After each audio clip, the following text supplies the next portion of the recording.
क्या हनुमान जी बंदर थे? ठीक वैसे ही जैसे आज के बंदरों को देखते हैं। फिर आज के बंदर हनुमान जी की तरह इंसानों की भाषा क्यों नहीं बोल सकते? क्यों आज के बंदर पहाड़ को नहीं उठा सकते? क्यों आज के बंदर अपने शरीर को बड़ा या छोटा नहीं कर सकते? क्यों आज के बंदर समुद्र पार नहीं कर सकते? कुछ विचारवान लोगों का मानना है कि हनुमान जी बंदर नहीं थे, बल्कि वानर कबीले से आते थे। ये एक कबीला था जो कि वानरों की तरह दिखता था, लेकिन थे ये सभी इंसान ही। कुछ विद्वानों ने आगे चलकर वानर शब्द का संधि विच्छेद भी कर दिया और कहा कि वन प्लस नर इज इक्वल टू वानर होता है, यानी वन में रहने वाले इंसानों को वानर कहा जाता है। फिर इनसे पूछिए कि रावण ने हनुमान जी की पूंछ में आग कैसे लगा दी? अगर ये वनों में रहने वाले नर ही थे तो कौन सा इंसान है जो पहाड़ उठा सकता है, और कौन सा इंसान है जो रूप बदल सकता है? कौन सा इंसान है जो समुद्र पार कर सकता है? फिर रावण ने हनुमान जी की पूंछ में आग कैसे लगाई? क्योंकि वानर यानी वन में रहने वाले इंसानों की पूंछ तो होती ही नहीं है। दोनों ही तर्कों यानी वानरों को इंसान कहने वाले और हनुमान जी को बंदर कहने वालों के पास जवाब खत्म हो जाते हैं। मेरा मानना है कि हनुमान, सुग्रीव, बाली, अंगद ये सभी बंदर ही थे और उनकी पूंछ भी थी, लेकिन ये आम बंदरों की तरह नहीं थे।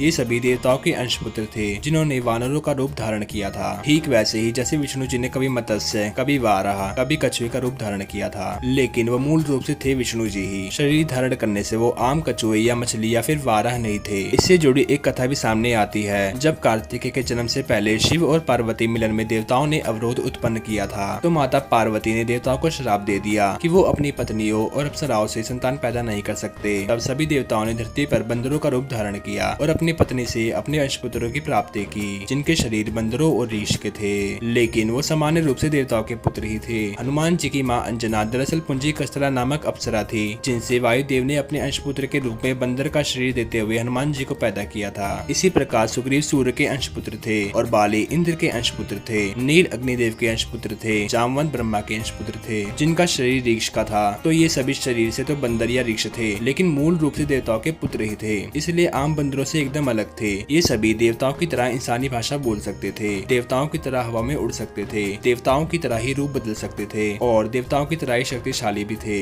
लेकिन इनका शरीर बंदरों या रीछ का था। अगर आपको ये वीडियो अच्छी लगी हो तो इस वीडियो को लाइक करो और कमेंट में जय श्री राम लिखो।